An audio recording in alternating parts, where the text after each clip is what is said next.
Yo, what is up YouTube? It's your boy Legend and I'm back with another video. You already know what this is just by looking at the thumbnail. Now, if you guys enjoyed the video, make sure you hit that like button. Subscribe while you at it. But without further ado, let's just get into this intro so we can start this what if. But I won't give up, I'll never stop till I wash up on the sand or my heart finally stops. I will be the best, headed out for change, I just started on my quest. Yeah, the world will know my name, I'm excited, I'm obsessed. No one in my way but myself and a test. Yeah, I will be the best, yeah, I will be the best. Life is just a game, I'll be playing till I rest. I'll be there to claim my own spot among the best. Deep within my mind, I'll put all my fear to rest. Cause I will be the best, yeah, I will be the best.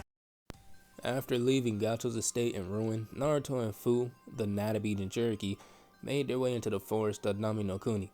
Naruto turned to Fu. Let's stop here for now. There's something I gotta do, Naruto said as he opened the large summoning scroll he was given by the old lady, back at the tyrant's former home. In the scroll, there were only 3 names that were listed on the scroll, making Naruto the 4th person to sign it. Naruto bit his thumb and wrote his name in blood, then pressed his blood-covered finger under it. Unlike a normal contract where the name remains red, his signature turned golden. Okay, let's try this, Naruto said as he performed the hand signs for the summoning jutsu, then slammed his palm onto the ground. In a grand plume of smoke, the boss of the Jaku contract appeared before him. While he wasn't as big as Gamabunta or the 2 other boss level toads, he was still large. The Jackal boss was about 3 stories tall, with smooth black fur running down its back, with golden fur covering the rest of his body. Who dares summon the Jackal boss, Jakaru? The large dog-like summon demanded before looking down at the 2 humans in front of him. I summoned you, Naruto said as he took a step towards the large summon. The Jackal boss lowered his head so that it is now face to snout with the blonde demon. The large canine seemed to be examining the blonde as his eyes scanned the blonde's body. You smell of Biju and have the same feel as one, only more natural, as if you were one with nature, the boss said to the blonde Juubi as it sniffed Naruto's scent. I see it now. You are the Juubi, aren't you, boy? Jikaru said to Naruto, who nodded. Naruto smiled up at the large animal.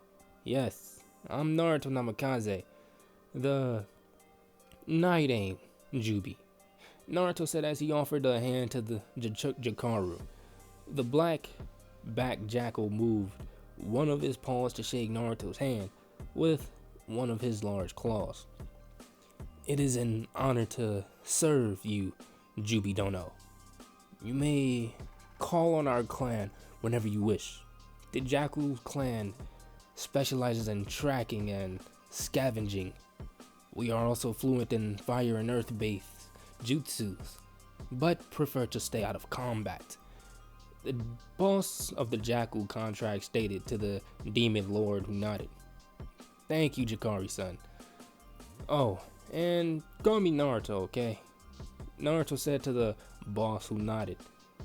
Fu just watched the 2 interact since this wasn't her business. Very well, Naruto-sama. If that is all, then I will be on my way, Jikaru said as he left in a plume of smoke. Naruto turned to Fu.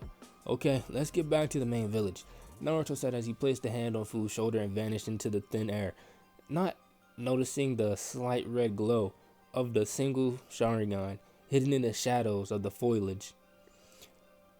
He may be a problem, the man said before he vanished into a swirl coming from his lone eye. Tazuna's house. Naruto and Fu appeared before the group. Kazumi was the first to react. Naruto-san, how did it go? The oldest Kunoichi asked the blonde.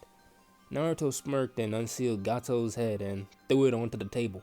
The residents of the house gasped as they looked at the fear-stricken face of the man who had many of their lives living hell. He's dead, Tazuna said as tears gathered in his eyes at the sight of the man he hated. Dead. He's finally dead, he cried in cheer as he hugged his daughter. Inari looked at the head in shock. He had believed that Gato was invincible a few seconds before, but now here it was, proof that Gato had fallen at last. He looked up at Naruto, who was talking with his team. Heroes do exist, he thought with a teary smile. So, were there any complications? The silver-haired Jonin asked as she stared at Fu. I ran into an Akatsuki member known as Hidan. He was a pain to get rid of since he can't be killed, Naruto said, much to the surprise of the team. They were shocked for two reasons. One was that Hidan could not be killed according to Naruto. Two was that Naruto fought Hidan and technically he won. What do you mean he can't be killed? Sayuri asked her lover. How was it possible for someone to be unkillable? I mean that he is literally immortal, Naruto said with a sigh. The four Kunoichi's jaws dropped at the mention that someone had gained immortality. How did he gain immortality? Narumi asked with wide eyes. Naruto frowned. He gained it by joining the Jashinist cult. They perform human sacrifices to please their god, who in turn grants them immortality. While the cult seems like a choice that anyone in the shinobi business should do, the trails of joining the cult bring the body to a point where it would fail or the mind would break from pain. Also, the blessing of Jashin fills your mind with dark thoughts, which slowly break away at your sanity, Naruto explained with a scowl at the thought of the cult. How do you know so much of the cult, Naruto? Fu asked, the former Jinchuriki. I fought a member before. They are a pain in the ass to beat, since the only way to do so would be to cut their limbs and restrain them, trap them so they can't move, completely obliterate the body, drain their chakra, which is hard to do since they rarely use ninjutsu or genjutsu, and lastly, you can rip their soul out of their body. Naruto explained to the Kunoichi, who nodded to show that they understood. Kazumi looked at Fu. So, who are you and where do you fit in on this tale on how Naruto killed Gato? The Kunoichi asked the green-haired girl. I was about to be sold to the Akatsuki by Gato, since I'm the Jinchuriki of the Nanabe, Fu said with a scowl at the thought of what almost became her fate. Naruto rescued me and the other slaves, so I decided to come with him back to Konoha. The dark-skinned girl said with a small smile at the thought of her savior. That explains why the Akatsuki were here, but that still doesn't tell us how Gato got a Jinchuriki, Kazumi stated in confusion. They sold me to him so that they could get rid of me. The council back at Taki decided that I was too much of a risk, so one day I was attacked, bound with chains and seals, then shipped off to Gato's. Fu told her story of betrayal. Narumi brought her into a hug. I'm sorry for all you had to go through, the blonde said with a few tears threatening to spill out. It wasn't your fault. It was those bastards in Taki. That's their fault, Fu said with a wide smile. Naruto smiled at the interaction. The blonde noticed Zabuza leaning against the wall at the other side of the room. Walking over to him, Naruto smiled. Well, it seems like your information was correct, Naruto said. Naruto pulled out a scroll. As promised, this scroll has the location of where You and the Anbu will meet. It also has the password that you will need to know in order for them to follow you, Naruto said as he handed the scroll over to the swordsman. Root, Naruto called out as an Anbu appeared next to him in the sunshine. Naruto pulled out another scroll. Give this to the Hokage. The Root Anbu nodded and Sunshin to complete his mission. Wow. For a second, I thought you had been bluffing about having Anbu at your command, Zabuza said with a smirk. That was hidden by the bandages over his mouth. So, how about we have a battle of swords now and taijutsu only, no genjutsu, ninjutsu, or dojutsu, Zabuza suggested, putting extra emphasis on the word dojutsu since he knew he stood no chance in hell beating the blonde if he used the Tengen. Naruto smirked. I believe that's a great idea. Let's go outside, Naruto said as he led Zabuza out of the house. The others who had heard the challenge followed to see the fight. Both fighters faced each other as they got into the stances. Ready? Zabuza asked the blonde who nodded. Haku, be the ref. Zabuza ordered his apprentice. The ice user nodded, stepping forward. Fight, she said as she threw her arms down. Zabuza wasted no time as he charged straight at Naruto, who brought his sword up to block the horizontal strike from the missing nen. Naruto disengaged as he jumped back before running at Zabuza in a zigzag pattern and delivering a cut from the right, which Zabuza blocked with his massive blade. Before Zabuza could retaliate, Naruto vanished from Zabuza's sight in a burst of speed. The Nuke Nen's home battle instincts told him he was in danger. The browless man turned in time to block another attack from Naruto. The two blades clashed with each other, sending sparks everywhere as the two grinned against each other.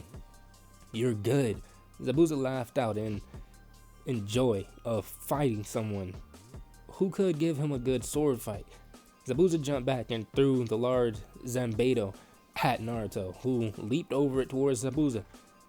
The former swordsman of the mist sidestepped Naruto's vertical slash and ran to his sword and that was stuck into the tree. Naruto ran at Zabuza to try and stop him from retrieving his blade, but was forced to duck when Zabuza reached the handle of the sword and swung a wide attack. Seeing the opening, Naruto launched forward in an attempt to skewer the browless man. Zabuza managed to move enough so that Naruto's blade only scratched his lower chest. Zabuza ignored the pain and took another swing at the blonde hero, only for said demon to jump on the flat side of his blade, which was followed by a swift kick to Zabuza's jaw. The former Shinobi went flying back, but stopped himself by stabbing his blade into the ground. Naruto rushed at the Nuke Nen to try and finish the match. Zabuza had the same idea and charged at the blonde as well. Right before they clashed, Naruto blurred from existence. What? Zabuza thought in surprise. Behind you, Naruto said calmly as he stood with his back to Zabuza. The missing Nen turned only to be hit in the chest with a heavy kick that launched him back with neck-breaking force.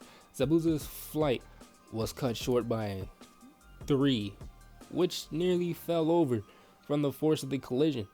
Naruto appeared in front of Zabuza with his sword to Zabuza's neck.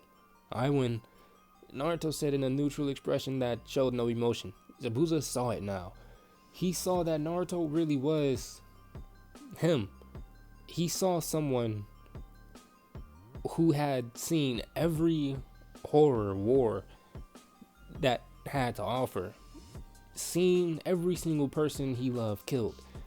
He would do anything in his power to prevent those who were important to him from dying. Outside the battle, he was a friend, but once engaged in combat, he was a warrior who would end a life if it meant accomplishing his goals.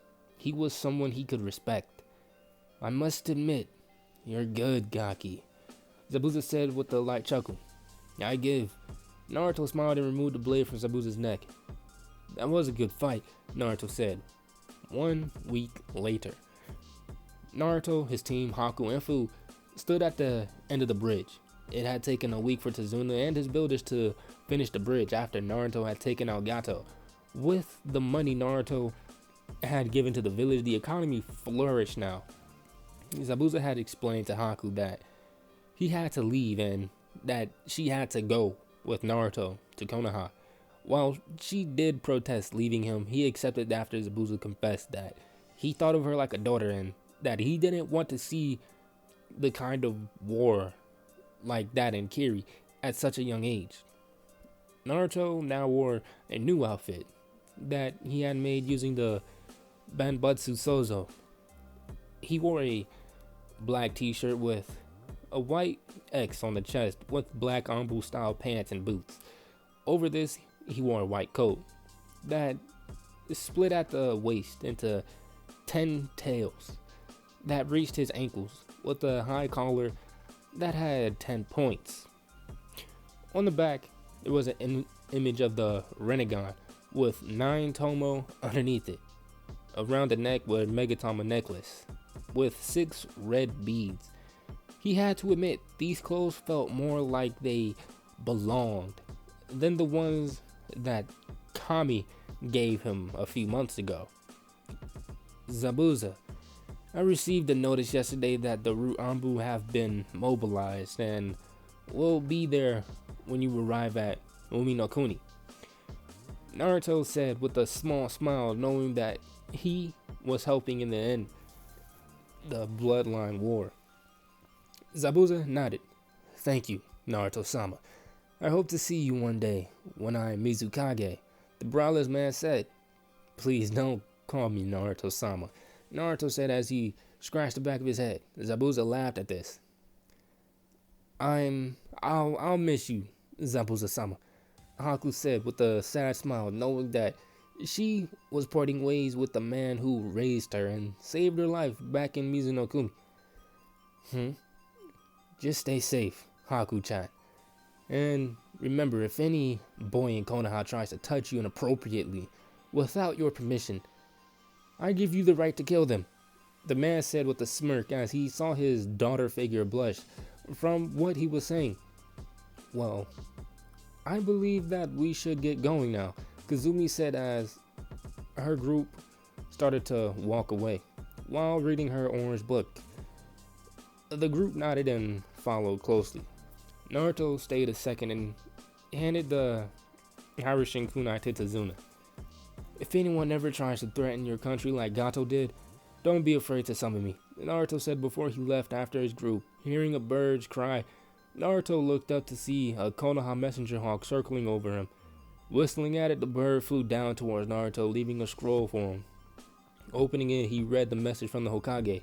It was a message telling him that the Chunin exams would be in Konoha, like he said that it would. This time, I'll make sure that Orochimaru doesn't get his mark on his target, Naruto thought. In Konoha, after Naruto and his team had arrived, Naruto and Kazumi had given the Hokage the mission report. Haku and Fu had been given temporary asylum in the village under the Namikaze household until further notice. After Kazumi left, the real conversation began. Rokidame Nono. The war council has gathered, Hiruzen said as he motioned for Naruto to follow him through a fake wall on the side of the room. Within were 6 chairs around a large round table with a map of the elemental nations. Out of the 6 chairs, 4 of them were filled. The 4 who were already there were Shikaku Nara. The next was an Anbu commander who was dressed in a white cloak, black trousers with bandages tied around his right leg, arm guard gloves, and black sandals. He also had brown spiky hair and wears a mask with a dog motif inclusive of pointer ears, detailed eyebrows, and 3 thick stripes with 2 along either side of his cheek and 1 on his forehead. Next was Danzo Shimura, and lastly Jiraiya the Sannin. Looks like we are all here, Hiruzen said. Naruto looked around. The group consisted of some of the top officers in Konoha, the Anbu commander, the main strategist, the most powerful Sannin, the leader of Root Anbu, the current Hokage, and himself, the Rokidame Hokage. Everyone in the room was one of the few people who knew that he was from another dimension. So, how are we going to handle the invasion? The Yambu commander asked for the other 5 in the room. Hiruzen looked over at Naruto. Roki Dame don't know. How was the invasion in your world before? The Hokage asked the demon lord. Naruto closed his eyes as he remembered that day. The attack was completely unexpected. The village was not ready for the strike, which resulted in a large number of casualties. Orochimaru's plan was to let the Ichibai Jinchuriki rampage within the village while several 3-headed snakes are summoned away from the village, which broke through the walls of the village. In the Chunin exam stadium, Kabuto Yakushi places a genjutsu over the civilian, while several Odo and Suna shinobi dresses like civilians attacked. Orochimaru would then attack the Sandaime, while his elite guard create a barrier trapping the two inside. He would then use the Edo Tensei to revive the Shodaime Night Aim to help him. Naruto explained the events that happened on the day that he lost his Jiji. I think I have an idea, Shikaku said to himself as he started to think of a counter against the plan. I propose that we alert the Anbu about the invasion and the experienced Jonin as well. We will announce the plan to the Chunin and lower ranking Jonin over headsets right before the invasion, since the biggest chance that a spy would be a Chunin or Genin. The Nara clan head said. What about the summons? Danzo asked. I say the remains of your route. Strike the group in charge of the summons. Jiraiya-sama should use his summons to guard the village gates and make sure that they don't get more ninja into the village.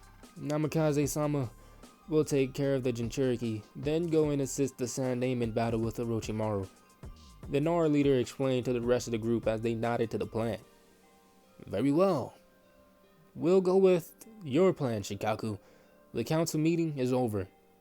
We shall meet once more after the second exam, Hiruzen said to the others who left in the Shunsin or Hiroshin in Naruto's case. But guys, that's going to be it for the video. If you guys enjoyed it, make sure to hit that like button, subscribe while you're at it. But without further ado, I'm out, and I will see you guys in the next one. Peace.